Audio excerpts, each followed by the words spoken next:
For today's lesson, you need a graphing calculator. So if you do not have one, you can go online to Desmos, DESMOS.com,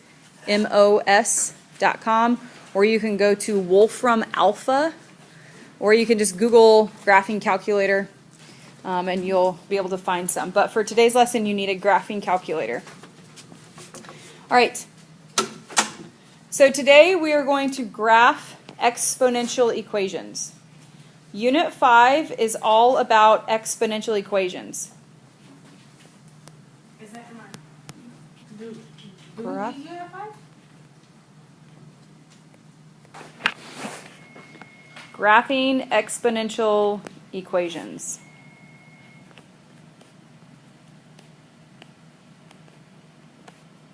All of Unit 5 is going to deal with variables as exponents. So we haven't seen that yet. We haven't seen something like 2 to the x power. We haven't seen that yet, okay? So that's what all of Unit 5 is about, when you have exponents that have variables in it. So we talked a while ago about parent functions, which are like the original function. So the parent function of an exponential graph looks like this. A times b raised to the x power. F of x equals a times b raised to the x power. Our a value is our y-intercept.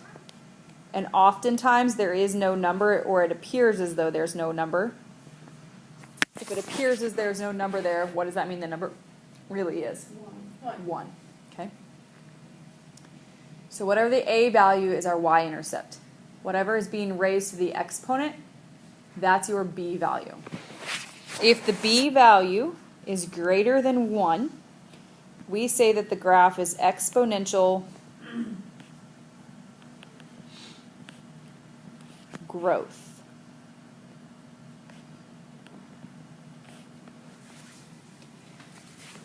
And the graph is increasing.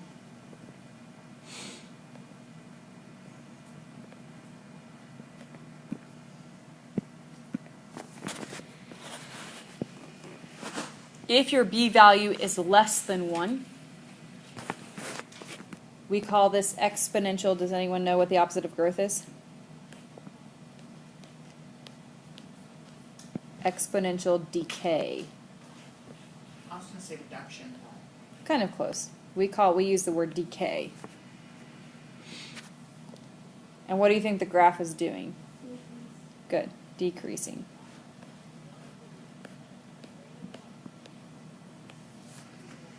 Okay. Questions about that so far? We have this word called an asymptote. Really funny word. But an asymptote is a graph. It's an imaginary line. So we're going to say a line. It's not necessarily imaginary. We just don't have to draw it on our graphs. So it is a line. A line that the graph approaches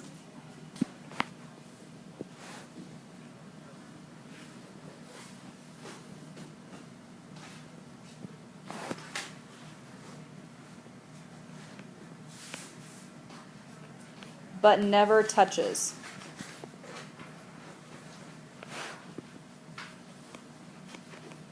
So we're going to get really close to this number, this line, but we're not actually ever going to touch it.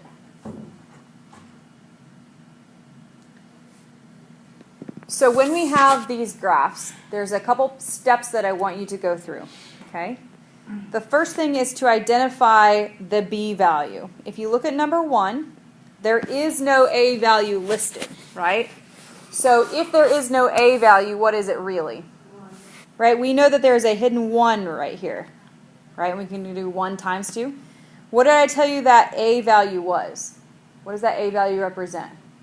The y-intercept. The y-intercept. And if you notice over here on the right, it's asking you for the y-intercept. So we know it's at the point 0, 1.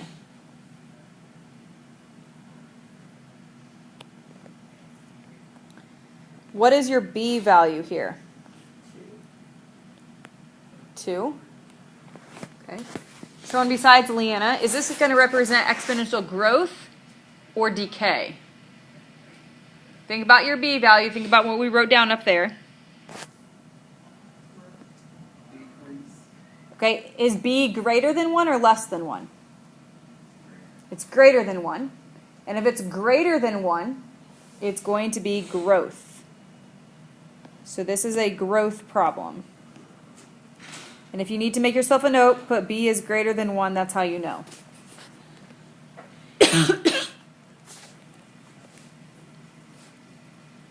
Now, before we plot this on the graph, we're going to use our X and Y table. So let's go ahead and make an X and a Y table. The standard numbers we use are -2, -1, 0, 1, and 2. We're going to use those numbers pretty often for our table of values.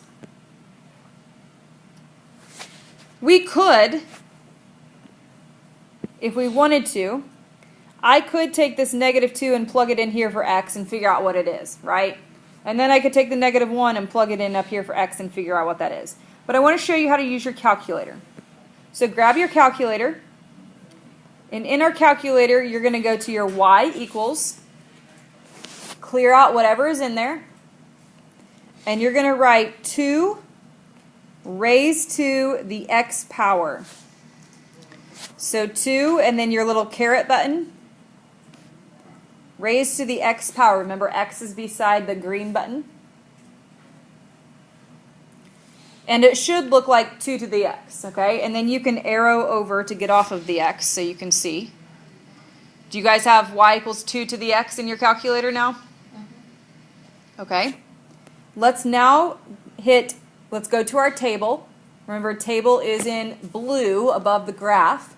So we have to hit second and then graph, which is that gray button. Okay. Everyone to the table? Anybody need help getting to the table? All right, let's arrow up or down, whichever way you need to go, to find -2 on your X's. When X is -2, Samantha, what does your calculator say the Y is? 0.25. It's 1/4. Yep. Okay. What about -1, Cade? 0.5. So we're filling in our chart. You guys see this? We're just filling in the chart. What about when it's 0, Alyssa? 1. And isn't that our y-intercept, 0, 1? That was our y-intercept, right? What about when it's 1, Braxton? What's the y value when x is 1? 2. Crystal, when x is 2, what's the y value? 4. Good. Now we're going to plot these 5 points on our graph. Okay? So -2.25 is barely above the y-axis or the x-axis there. You guys see it? -2.25 is barely there. -1.5 is just above that. Then we have 0, 1, 1, 2, and 2, 4. Do you see how it's starting to take off really fast? Okay. So now let's hit your graph button. Don't hit second, just hit graph and see what your graph looks like. Does your graph match this? It does, or it should, right? Anybody's graph not match this? Okay. What is the line that it looks like it's getting really close to but not going to touch? That x-axis, right? Do you guys agree with that on your calculator even? If you look, it looks like it's getting really close to the x-axis, but it's never going to touch it. So that is the asymptote. The asymptote is when, remember, every horizontal line is actually y equals. So the vertical asymptote is y equals 0. It's getting really close to the x-axis, which is the line y equals 0, because it's a horizontal line. but it's never touching it. What about our domain, our x values? What do we think about our x values? Is it only covering a certain amount of x's, or is it eventually going to cover the whole x-axis? It's only going to cover a certain amount of x's. Well, do you agree off to the left, it's going to cover all these, right? Well, yeah. You guys agree with that? And even though I'm going up, I'm still going out, right? So it's eventually going to do what over here? Yeah, go to infinity. So before we used to write from negative infinity to positive infinity. So today we can kind of change that and write this. Write a big R, 2 lines, and a big R like that. That means all real numbers. That means it's covering all the numbers on the x-axis. What about your range? Where is it going on your range? Where does it go? What's the lowest it goes? But it's going to actually get lower and lower and lower down here, right? It doesn't ever cross. You're right, but it gets really close to what number? 0. So it gets really close to 0, but it doesn't touch it. And then it goes off to where? Positive infinity. We're using a parenthesis because it's not ever going to touch 0, but it's going to get really close to 0. Okay? And we're not going to do the end behavior part. Okay, so that's what we're graphing. So let's do this. For the sake of clarity, step number 1 is to tell me whether it's growth or decay. Step number 2 is to find your points and plot them. Okay? So what do you start? Do you always start with -2 on your point? Yes, that's a great question. What point do you start with when we're doing our table? We say that from -2 to 2 is going to give you a pretty good picture of what the graph is doing. Okay? So yeah, we'll always use -2 to 2 as your x values. That was a good question, Samantha. Finding your domain and range, that can be step 3. And then step 4 over here is doing your vertical asymptote. I'm sorry, just your asymptote and your intercept. Okay, so you have 4 steps to your graph. All right, so let's do example 2. So step number 1 is to find the b value. Okay, so our b value on number 2 is 3, not 3x, just 3. It's just that letter 3. Now, is that number greater than 1 or less than 1? Greater. Greater, which means is this going to be growth or decay? Growth. Good. Okay.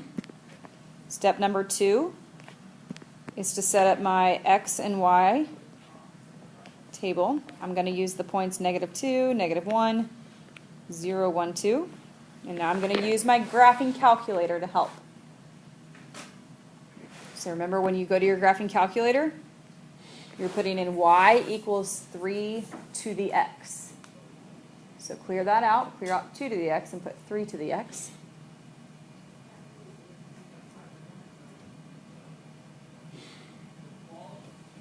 Go ahead and fill in with your y values.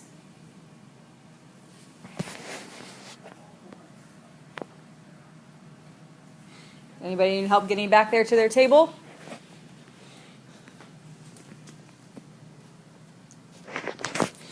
Okay, so our y value, I think I saw you guys had 0.11. Is that right? Yeah, pretty much. And then 0.33. Is that right? Yep. 0, 1, 1, 3, and 2, 9. Okay, so now do your best to plot the 0.11 and 0.33. We know we're not going to be able to plot them exactly. They're just going to be really close to the x-axis.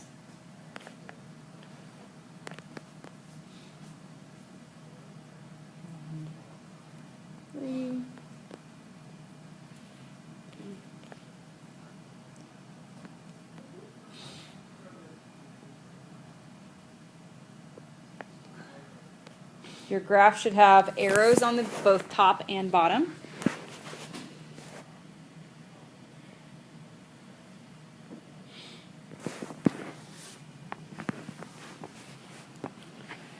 So our domain, this is step number 3 over here.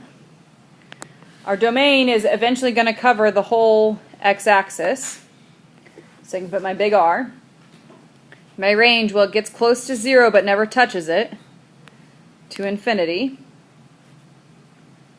Step number 4, what was my y-intercept? 0, 1, right? And you can look at that a couple different places. You can look at it, where is it touching on the graph? You can look at it in your table, 0, 1. And you can even look at it from the beginning. We said that there was a 1 there for your a value. Okay? And the asymptote here is what? 0, right? But it's y equals 0. Make sure you say your y equals with it. Okay? Any questions with this graph, number 2? Okay, let's look at it. Go ahead. Yeah. Why does the aspartame Asymptote? 0? Asymptote. Okay, so do you agree that it's going to get really close to this line but never touch it? Right. Okay? So what is this line right here? It's the x-axis, right? Yeah. But we have to have an equation with it. And so it's the equation y equals 0. Just like this would be y equals 1, Yeah. y equals 2, y equals 0. Does that make sense? Yes. Okay. So could these lines ever like only go up instead of like at an angle? What I mean is like we see that it goes Yep, there. I And think it never you're- touches the y-axis, but can it never touch the x-axis? We will not see that in these groups. Okay, so let's look at number 3. So the first step is to find the b value. What's my b value here on number 3? 1.5. Not 1.5, just 1/2, right? Is 1/2 greater than 1 or less than 1, Dalton? Is 1/2 less than 1 or greater than 1? Greater than 1. 1/2 is greater than 1? No. Half of something is only less than 1, right? Yeah. You don't sound very confident. No, I don't know. 1/2 It's is 0.5. Um, 0.5 is less than 1, isn't it? Because it's Yeah. only, okay. okay. All right. If it's less than 1, that means it's dk. All right? So we're going to write dk. Oh, it's dk. Step number 2 is to set up our table. So we're going to put our x and y table. We're still going to use the same 5 x's, -2, -1, 0, 1, 2.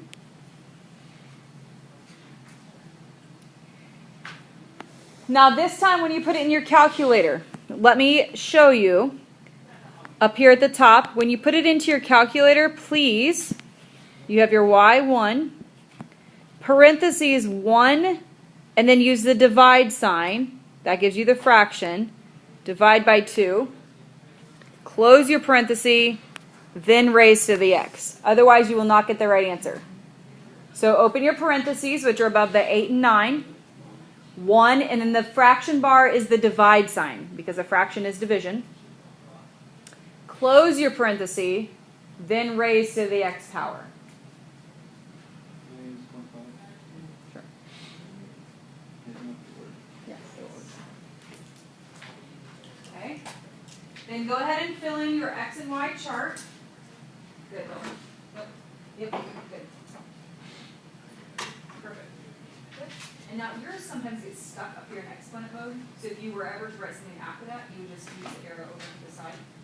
Yep, and it takes you out of exponent mode. Okay. Good. So now you're ready to go to your second table. Okay. So now you're going to do 1 divide by 2. That gives you your fraction. Now close your parentheses. And now you're going to raise it to the x power.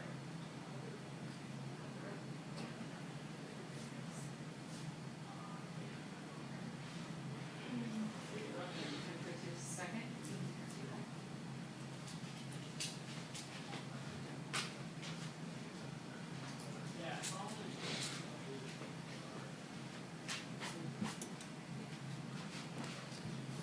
So, Yeah?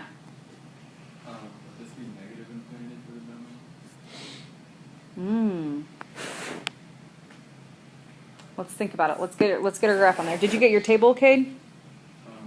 What'd you get? 4, 2, positive 4? Yeah. Okay. 2, 1, 0.5, and 0.25. 0.5 and 0.25, you said? Okay. So negative 2, 4, 2, 0, 1.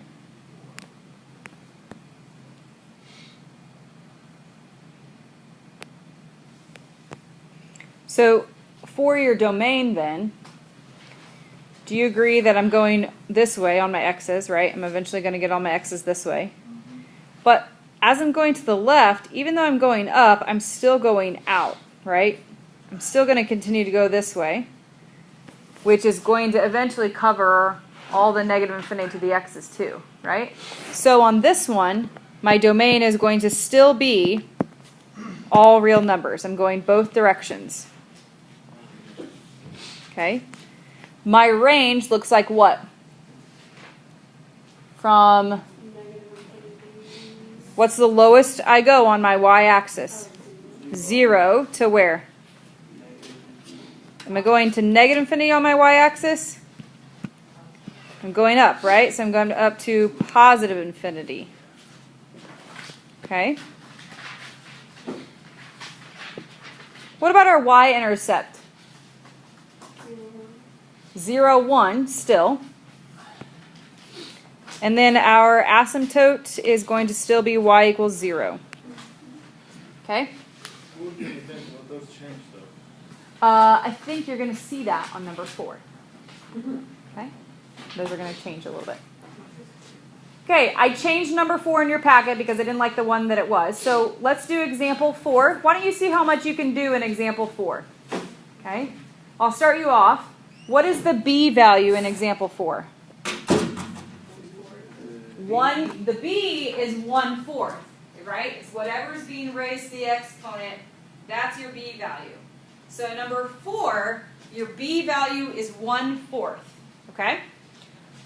I want you to try to figure out, if you can figure out the rest. If you're watching the video, go ahead and pause.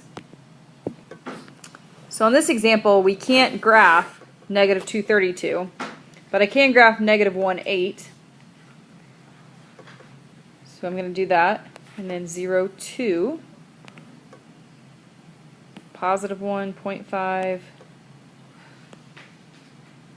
and then really close there.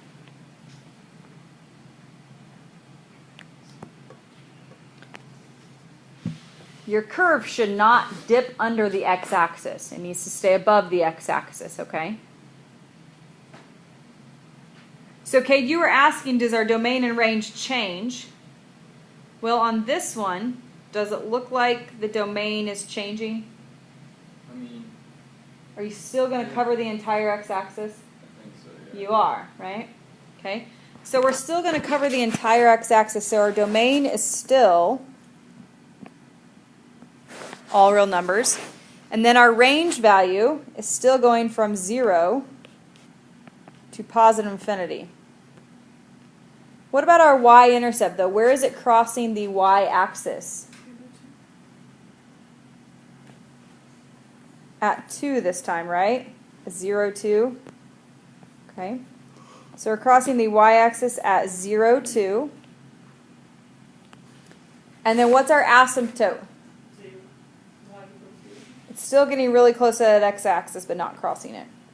Okay, y equals 0.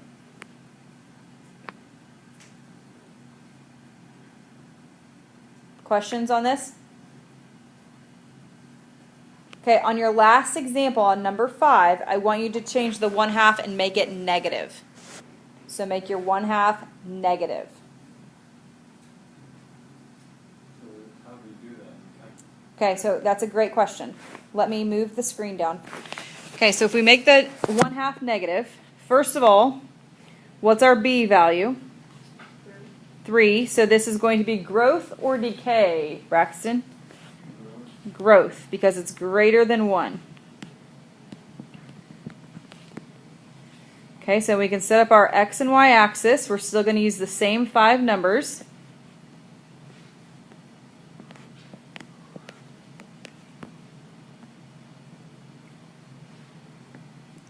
Now, when you plug it into the calculator, you have to be really careful. So you have you have your y1, okay? Parentheses, -1, divide by 2, close your parenthesis, times 3 to the x. Okay? So put your fraction in parentheses with the negative.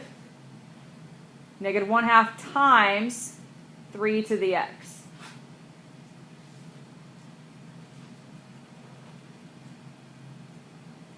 Okay. So for my y values, check to see if you're getting the same thing.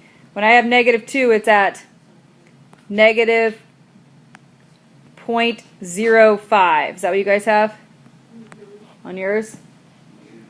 And -1, it's -0.16. 0 is -0.5, which makes sense, right? Because remember, your y-intercept is up here, -1/2. Well, that's what it is when the x value is 0. I have 1, -1.5, and 2, -4.5. Is that what you guys have? Is that what's showing up on your calculator? Okay. So be really careful when you're graphing. I know it's hard to graph -0.05, but you're just going to graph really close to the x-axis. But now we're in the negatives for our y's.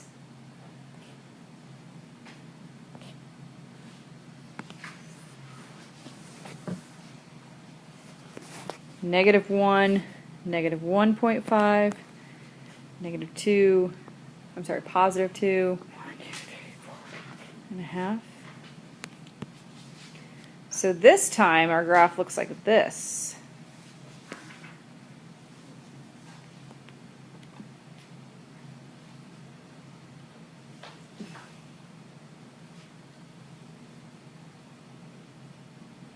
Is that what you guys are getting your graph? You can hit graph on your calculator to see what it looks like on your graph. Should look very much the same.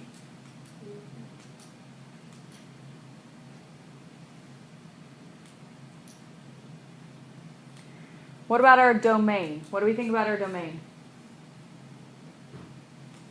Are we still going to cross all the x-axis eventually? Yes. We are, right? So our domain is still all real numbers. What about our range this time, though? What's the highest range we have? 0. So that means what's the lowest we have? So we're going to put 0 last because we always write from smallest to largest, right? So we're going from -infinity all the way up to 0. We said our y-intercept was the point 0, -1/2. And then what about our asymptote? Where are we cutting on our asymptote? 0 still, right? So our asymptote pretty much is always going to be y = 0. Our domain doesn't usually change, but our range might. Okay? Did you take 0.5 on the y-intercept? That's what I put too. What did you say? Like 0, .5? -0.5? Yeah, that would be the same. Yep. Okay, so this looks like decay though, right? It looks like it's going down. That's why we can't just judge from the graph, because over here it does tell us that our 3 is positive, so this is actually growth, but it's a weird kind of, I don't know if you want to think of like negative growth, but it is growth, okay? So that's why we have to be careful not to judge just by what the graph says. So your homework is to do 1 through 8 on the following page. You're going to do each of these 4 things. So you're going to tell me whether it's growth, you're going to do a chart, just like we did, those same 5. Tell me whether it's domain and range, and the y-intercept and asymptote, okay?